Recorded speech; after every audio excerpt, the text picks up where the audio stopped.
Hey everyone, welcome to the KE Report and a daily editorial as we are chatting with Brian Leni. Brian is the founder and editor of the Junior Stock Review.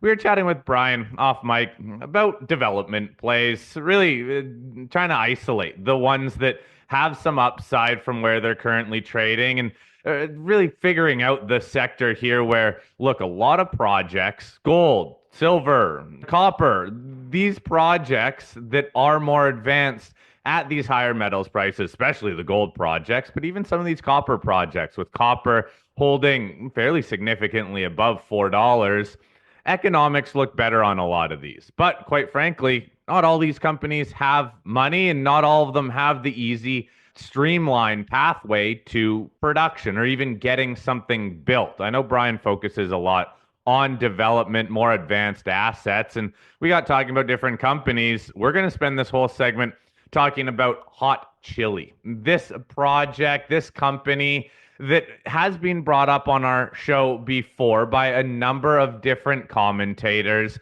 The company has a large copper gold asset that is already at the pre-feasibility stage.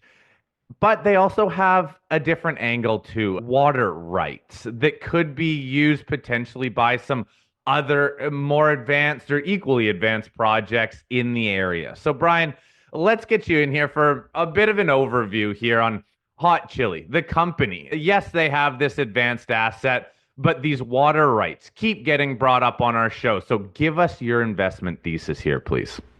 Thanks for having me, guys. Yeah, so Hot Chili, it's a company that's been around for a while now, and they've been steadily developing towards where they are today with that PFS that was released at the beginning of the month. Yeah. And the pre-feasibility study obviously came back. It shows a robust project at today's copper prices. It certainly doesn't, jump out at you at the page at $4 copper. But when you look at $5, $6 copper, you can see the leverage that it has. And considering the size in terms of, the measured and indicated and inferred pounds or tons out there, they sit around 1 billion tons, which puts them in probably in that top 10 undeveloped copper projects owned by a junior. So you have that one slice of the puzzle, and I think a lot of investors understand that and sort of had Hot Chili placed wherever you think they should be in terms of that ranking of those probably top 10 undeveloped projects. I think the one thing that investors are probably missing right now is the water aspect. The water situation in Chile and Argentina, specifically that porphyry belt near where Hot Chili's project Costa Fuego is in desperate need of water. And for the Chilean side, the Chilean government has come out in recent years, and they've basically said that we're not going to be allowing companies to take any further water out of the water table, so on land extraction. And if you want to extract it from the ocean, you're going to have to apply for a maritime concession.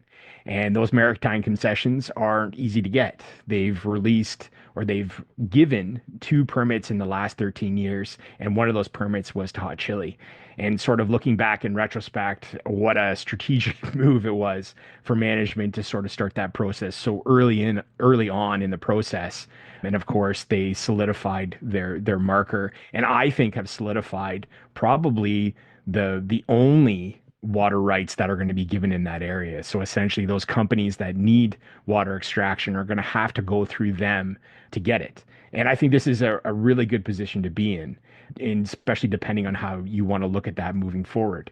That belt, if you go to the slide 24 on their slide deck, they've got a great picture which shows the companies that might be affected. You've got Teck and Newmont, but I think the ones that most investors, especially in the copper market, are going to be identify with are Jose Maria and Filo Mining, which of course is Lundin Mining and BHP.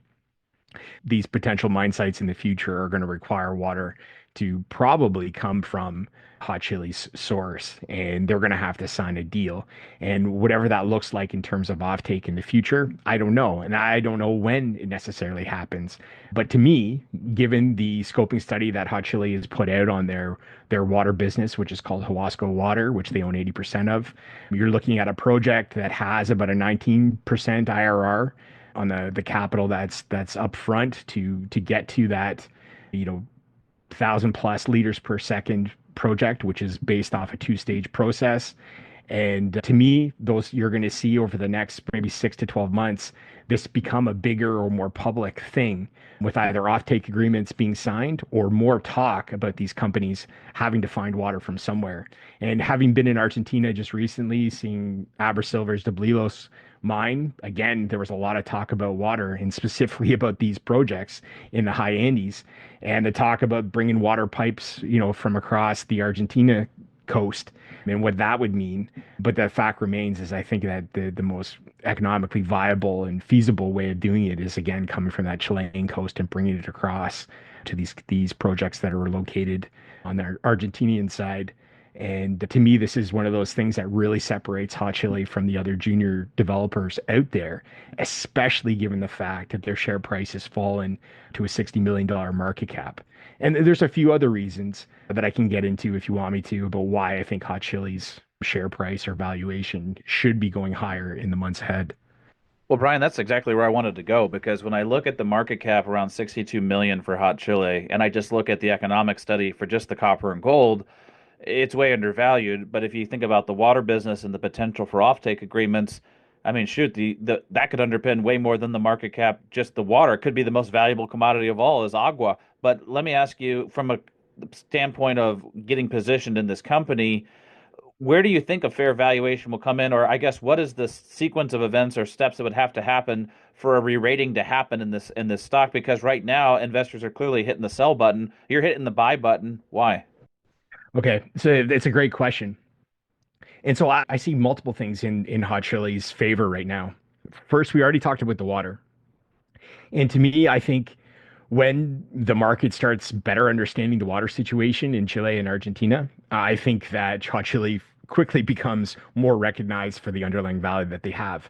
What that adds to value, honestly, it's hard to say.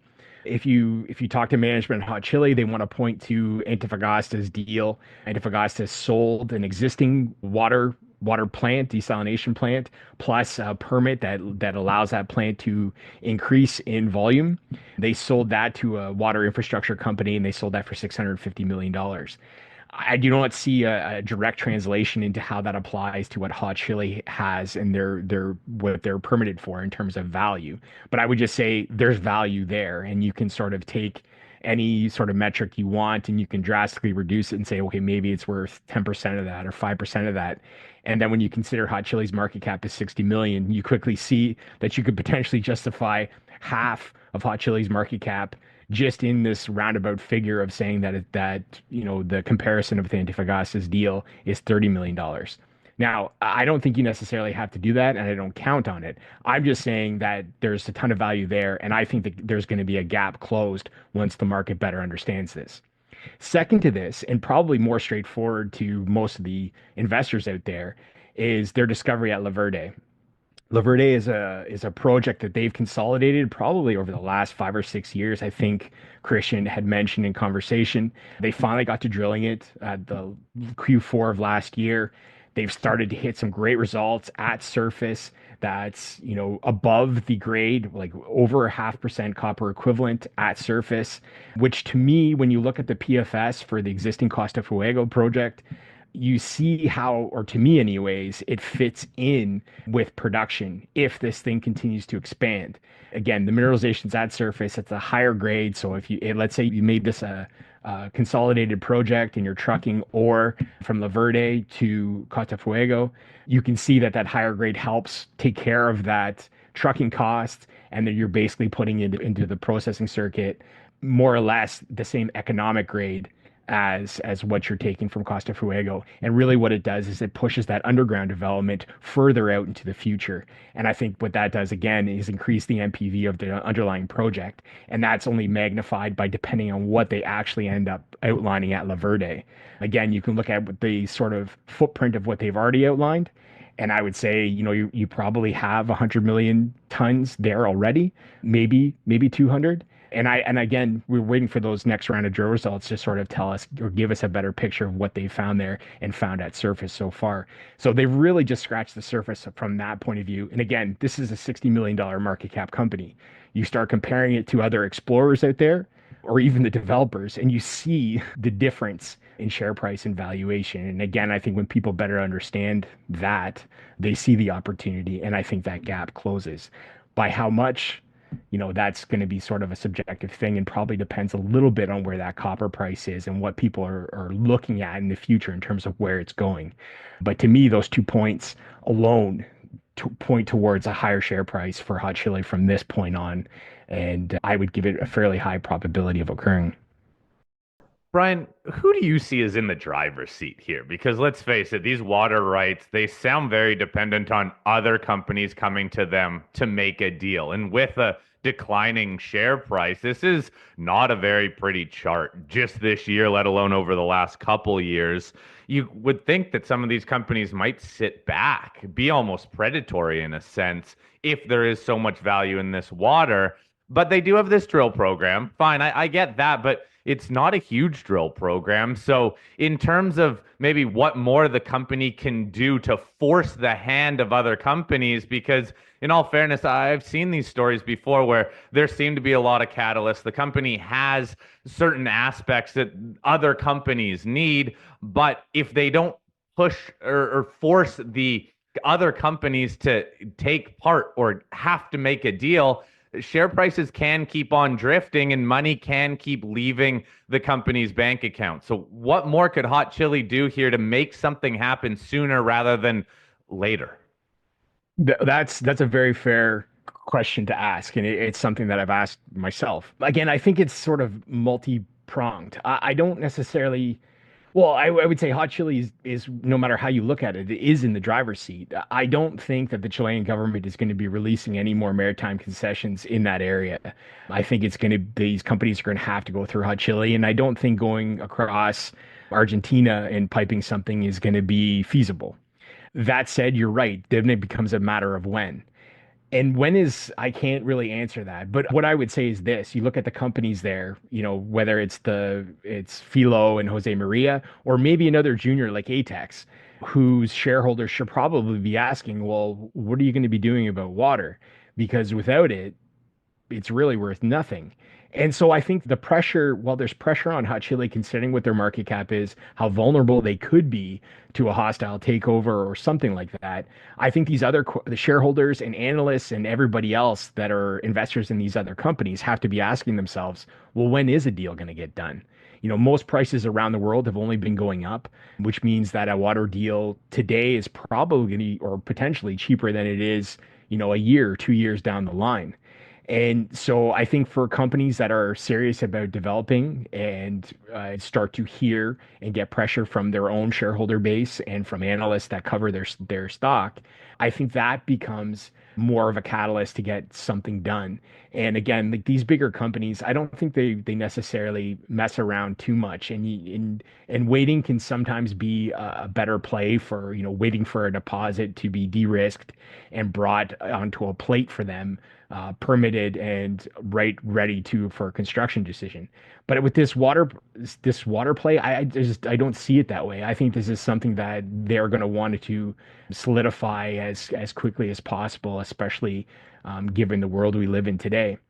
And so I see that as a potential catalyst. But like I can't put a time on this and I can't say when or the market has to give them valuation. They certainly don't. But to me, I attribute most of the valuation in Hot Chili right now being from ignorance to the current situation. Plus, and this I'll go out on a limb too, because I did some digging myself, and there appears to be an Aussie fund, diversified fund, that had some trouble with a leveraged investment in pharmaceuticals. And from what I hear, anyways, that's what a lot of the selling from basically around 60 cents down to today's 40 cents on the Canadian market was caused by. And again, if that's true, then I think that gap can be closed that much sooner if that selling dries up, if that fund is done and people again begin to understand what's actually going on there and give Hot Chili more credit for what they have and for the direction the management team is directing them in. Brian, just one more quick one. If we isolate off the water and even La Verde as far as a contributing factor, I understood the point you made that it could be trucked over and even help prevent the underground mining until later in the mining sequence. But if we just look at Costa Fuego, and it's got a post-tax and NPV at 8%, not at 5%. So, better percentage. It probably still should be 10, but it's at 1.2 billion. Again, just the copper and gold alone. If we put everything else on the shelf, why is there such a huge disconnect? Why is this thing not at like 200, 300 million market cap just on the copper and gold? Well, I think what the market is saying is that they see it more as a mediocre or middle of the line type of project. And I guess depending on your outlook, that IRR at, I forget what the baseline study was at $4.20. I Four don't have dollars it, and 30 cents copper. 30 cents. Yeah, and you see the IRR is just below 20%. And for a base metal project, that isn't terrible at all. But I would say for maybe the more critical investor out there, they would say, oh, well, that it needs to be over 20% to get me excited. And the billion tons is great, but why I want to see 2 or 3 billion tons? And I suppose I can't necessarily argue with that, even though I don't think that's necessarily the way it should be looked at. But I would say that's probably at least partially to, or can be attributable to why Hot Chili's market cap where it is right now. I'd also say that, they had whatever happened at the board level, Nikki and Steven left the board. I think that puts maybe some doubt in some investors' mind, but board changes happen all the time. And from my perspective, while I haven't talked to anybody or Nikki or Steven directly of what happened, but that also could be putting some doubt into the market's mind in terms of where Hot Chili is headed, even though it shouldn't. And I would hope that we see a new chair of the Hot Chili board come soon. And maybe again, that's another way to catch some more attention from the market and give further validation about where they're headed. With an investor like me, I love these sorts of opportunities. I think these are the kind of things that you sort of look for, these disconnects, and then those X factors and things like the water project, and then of course the discovery potential at La Verde. Yeah, those other two kickers are the ones that more stick with me because honestly, this doesn't seem like, as it stands right now, a tier one asset that is surrounded by a few other assets that also need to get developed that are of higher quality. But that is just a time and place type thing right now where they could improve on that. Some of the drilling that you said, but the water access, the water rights, that is interesting. Look, it's a very interesting story here, not as cut and dry as these one project companies that are simply waiting to get built. This company has some other catalysts. Big question being, when are they going to come to fruition? And when is the share price going to come back from what you even outlined? There has been some somewhat negative news just this year that has continued to push the share price down. Brian, always interesting. Thank you for really redirecting us again to Hot Chili. As I said, this company has been brought up before, but I do appreciate your succinct way of looking at this and also understanding that, yes, this asset on its own maybe doesn't get the sort of attention that other assets do, but there are other things going on at Hot Chili. That company, by the way, traded on the ASX and the TSX Venture Exchange under the symbol HCH and on the OTCQX under the symbol HHLKF. Brian, great chatting with you. Again, Brian Leni, founder and editor of the Junior Stock Review. Have a great rest of your week there, Brian. Thanks for having me, guys.